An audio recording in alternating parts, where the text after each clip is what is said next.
Hi everybody, my name is Helen Thompson. I'm from the British Franchise Association and I'm here today talking to David Davidson from Greensleeves. Hi David, how are you today? Very well, thank you. Good, yes, I'm very well, thank you. David and I are having a discussion around redundancy and how David came about to find franchising.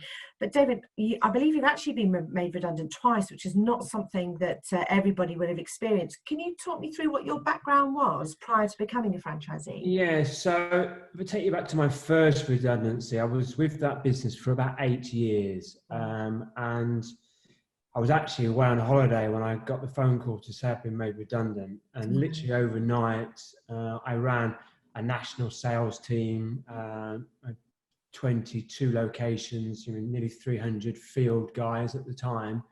But overnight, the main contact, if you like, in that sales and marketing agency switched over to somebody else. So overnight, I lost 95% of my sales force, which meant obviously 95% of the revenue for my division.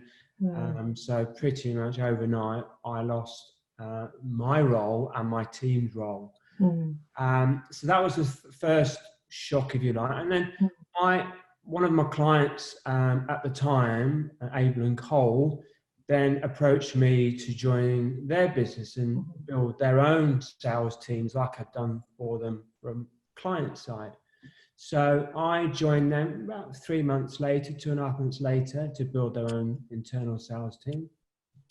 I spent the next 18 months building, again, a national presence, similar to what I'd done in my previous role. And again, overnight, I was told that they were pulling that channel for varying different reasons. But that, in a nutshell, meant that I and all of my field guys, 60, 70 field guys, and my internal office team were made redundant. So that was more of a shock than the first one, because it was always about building something for them as a business.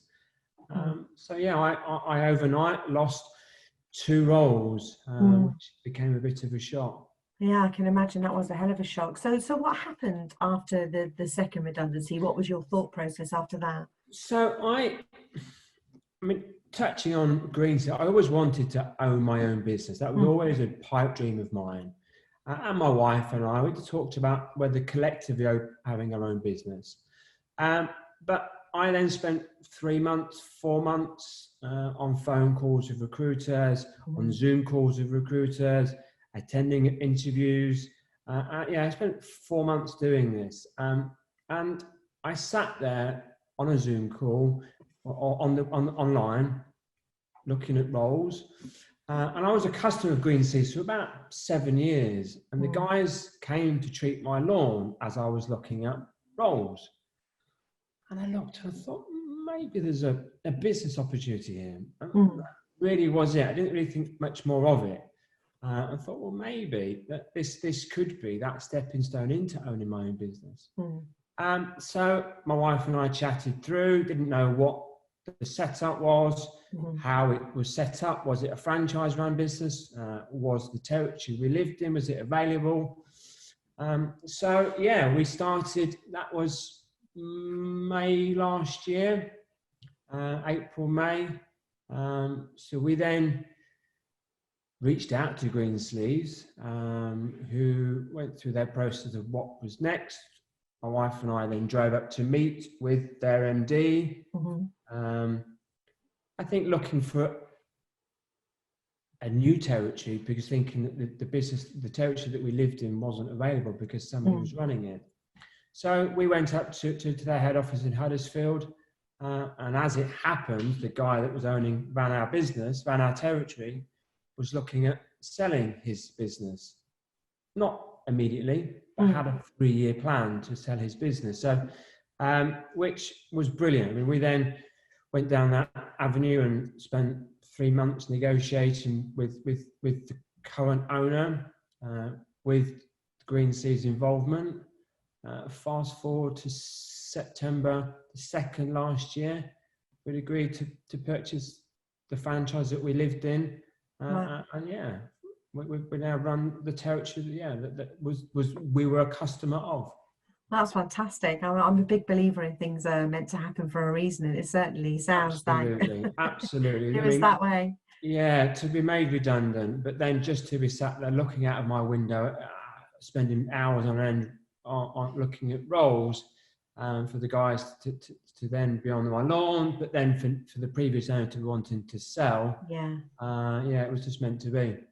That is, it's amazing. So, your previous skills, obviously, you were in sort of sales and marketing and that sort of thing. Do you think that they were an added advantage for you when you became a Absolutely, franchisee? absolutely. Yes, it is lawn care. Did I believe I was going to own a lawn care business? Absolutely not.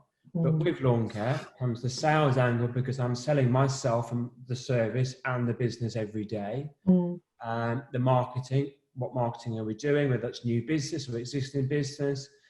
So absolutely, my sales and marketing, I was clearly running accounts with a client. I had mm, 7, 8 clients, larger contracts, whereas mm. now you've got a single one client being a customer, so have multiple, in tens, hundreds, thousands of customers, while it's just singular clients. Mm. Absolutely, there's such similarities in customer service, the sales, the Mhm. marketing that I've had in my previous roles that Yeah, now lend itself to this business.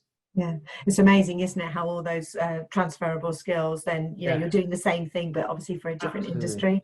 So they And all sort of lawn roll in. care is, yes, it is lawn care, but it's probably 50% of what we do. Mm. Uh, all the other stuff, is selling yourself and the business and the services. So, Yeah, yeah. absolutely.